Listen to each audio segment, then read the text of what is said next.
रिमझिम भाग 2 पाठ 14 नटखट चूहा। बच्चों, एक था चूहा, बहुत ही नटखट और बड़ा ही चालाक। कुछ न कुछ शरारत करने का उसका हमेशा मन करता रहता था।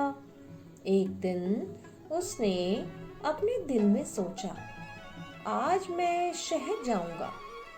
बारिश के कारण बिल से बाहर निकले बहुत दिन बीत गए हैं। घर में बैठे बैठे दिल घबरा गया है। नटखट चूहा झटपट तैयार होकर शहर की ओर निकल पड़ा।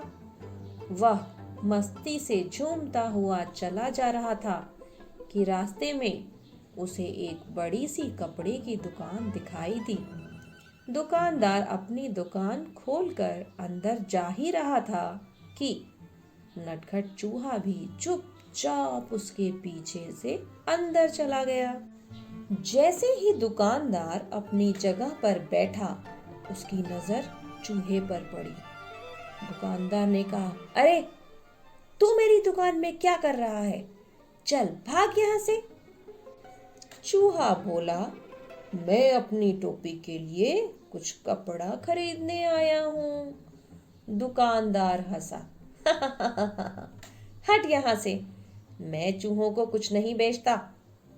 चूहा गुस्से में बोला, तुम मुझे कपड़ा दोगे या नहीं? दुकानदार बोला, भाग यहाँ से, बेकार मेरा समय बर्बाद ना कर। चूहा चिल्लाया, तुम मुझे कपड़ा देते हो या नहीं? दुकानदार बोला, नहीं, बिल्कुल नहीं।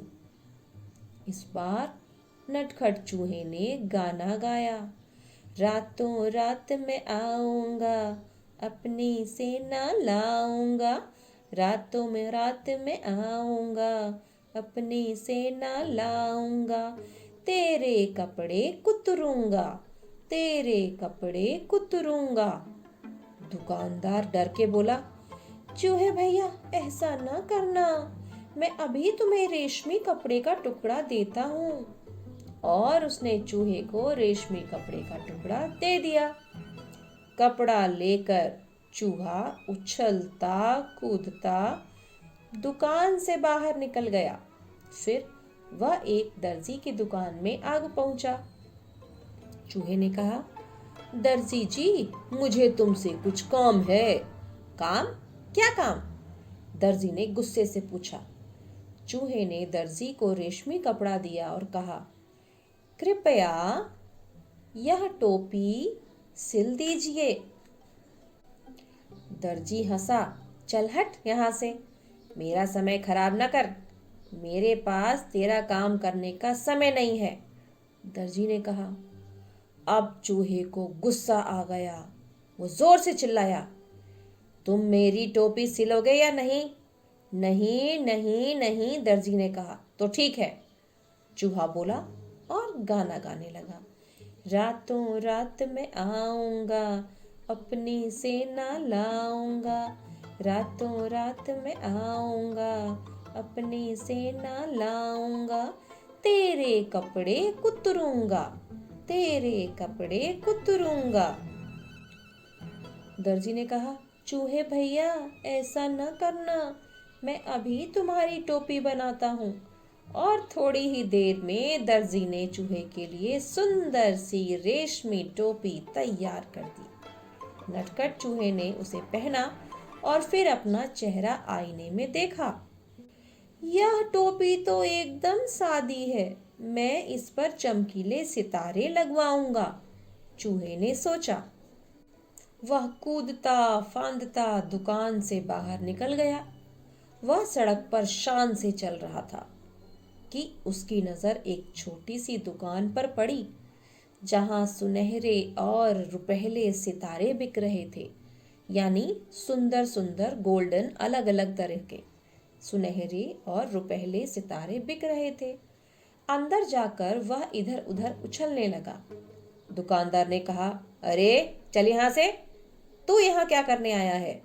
चूहे ने कहा, मैं अपनी टोपी के लिए सुनहरे और रुपहले सितारे खरीदने आया हूँ। दुकानदार ने कहा, भाग यहाँ से, मुझे बेवकूफ बनाने की कोशिश न कर। एक चूहे को सितारों से क्या मतलब? तुम मुझे सितारे बेचोगे या नहीं? चूहे ने गुस्से से पूछा। नहीं नहीं नहीं, मैं तुम्हें सितारे नहीं बेचूंगा, दुकानदार ने कहा। फिर चूहे ने उत्तर दिया, रातों रात मैं आऊंगा, अपनी सेना लाऊंगा। रातों रात मैं आऊंगा, अपनी सेना लाऊंगा। सारे सितारे बिखेरूंगा, सारे सितारे बिखेरूंगा। दुकानदार ने कहा, चूहे भैया, ऐसा न करना, मैं तुम्हारी टोपी के लिए रंग बिरंगे सितारे दे दूंगा, और यही नहीं, उन्हें तुम्हारी टोपी में टांक भी दूंगा। टांकना यानी कि लगाना, सुई धागे से लगाना। अच्छा, तो जरा जल्दी करो, चूहे ने कहा। टोपी बनकर तैयार हो गई। चूहा टोपी पहनकर आईने के सामने खड़ा हुआ तो खुशी से उसका मन नाच उठा। वह सोचने लगा, मैं भी किसी राजा से कम नहीं हूं, मैं अपनी सुंदर टोपी किसे दिखाऊं। चलो, अपनी चमकीली टोपी राजा को दिखाता हूं। 1 घंटे के अंदर ही नटखट चूहा राजमहल में राजा के पास आ पहुंचा। वह राजा के सामने जा खड़ा हुआ।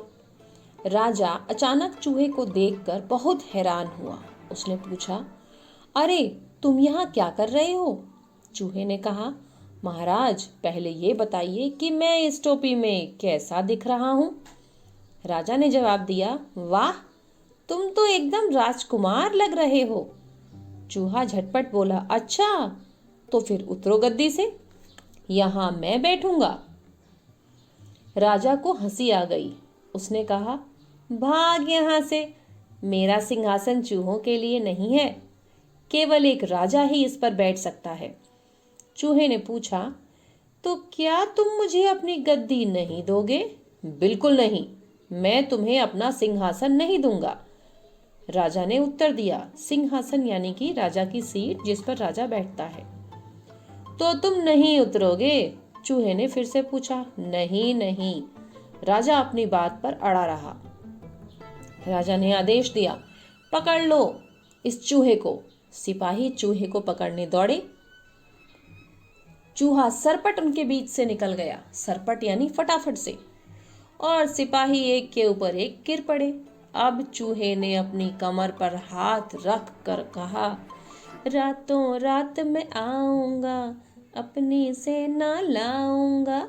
रातों रात मैं आऊंगा, अपनी सेना लाऊंगा।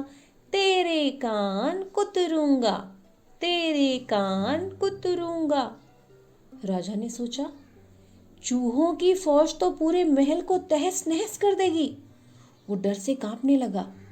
चूहे ने फिर कहा, रातों रात मैं आऊंगा, अपनी सेना लाऊंगा।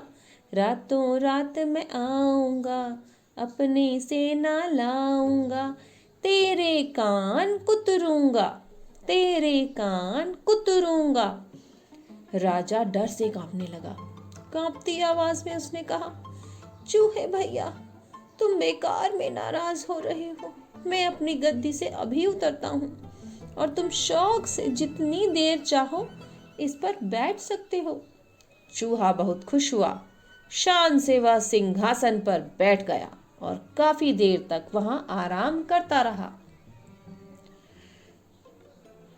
रात जब काफी बीत गई, वह गद्दी से कूदकर नीचे आया और खुशी खुशी अपने घर को चल दिया।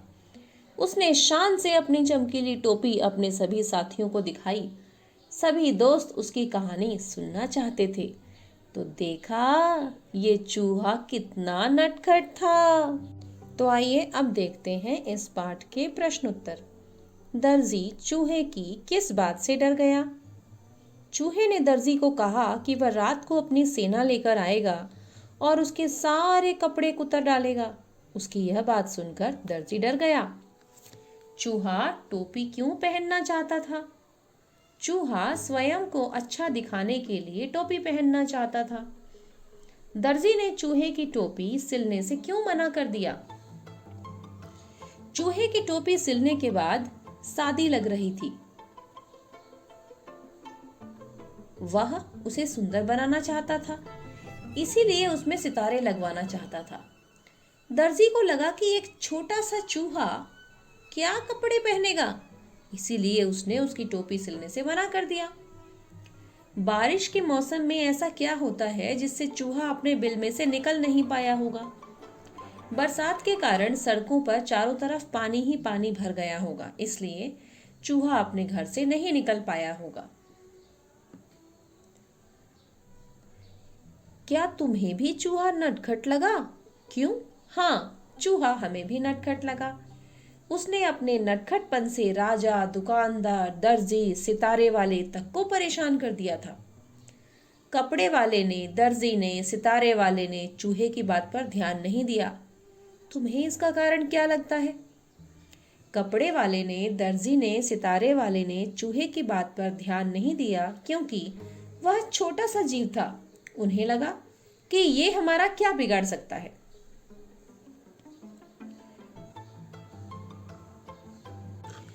अब इन पंक्तियों को क्रम से लगाइए। सबसे पहले चूहा तैयार होकर शहर की तरफ निकल पड़ा।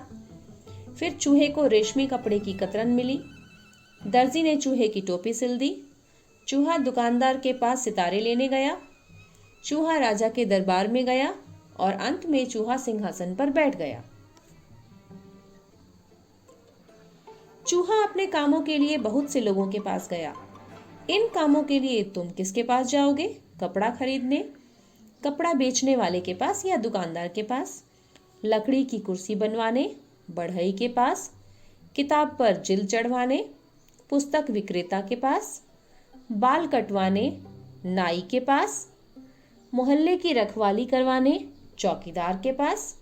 मिट्टी के दिए और सुराही खरीदने, कुम्हार के पास?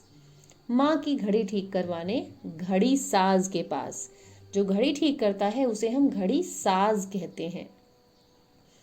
खाली जगह भरो।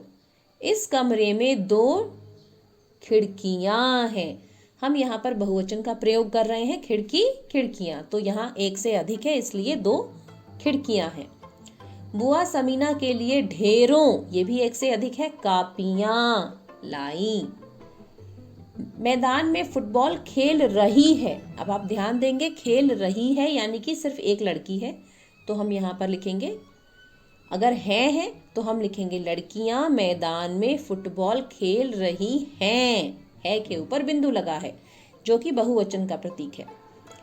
गोविंद तेजी से सीढ़ियां चढ़ रहा है। एक सीढ़ी, एक से अधिक सीढ़ियां। गंदी जगह पर मक्खियां भिनभिनाती रहती हैं।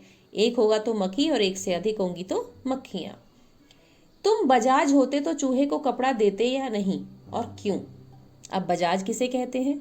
बजाज यानी कपड़ा बेचने वाला। यदि मैं बजाज होता तो चूहे को कपड़ा दे देता, क्योंकि कपड़ा नहीं देकर मेरा बहुत नुकसान होता। थोड़ा सा कपड़ा देने से मेरा नुकसान नहीं होता। चूहा राजा बनकर देखना चाहता था। क्या तुम्हारे विचार से राजा दिन भर क्या करते होंगे? राजा दिन भर प्रजा की देखभाल व सुरक्षा संबंधी बातों पर विचार विमर्श करते होंगे। उन पर पूरी प्रजा की देखभाल और सुरक्षा की जिम्मेदारी होती है, अतः वह इन्हीं सभी कामों में उलझे रहते होंगे। तुम चूहा बनना पसंद करोगे या राजा, और क्यों? मैं चूहा बनना पसंद करूंगा।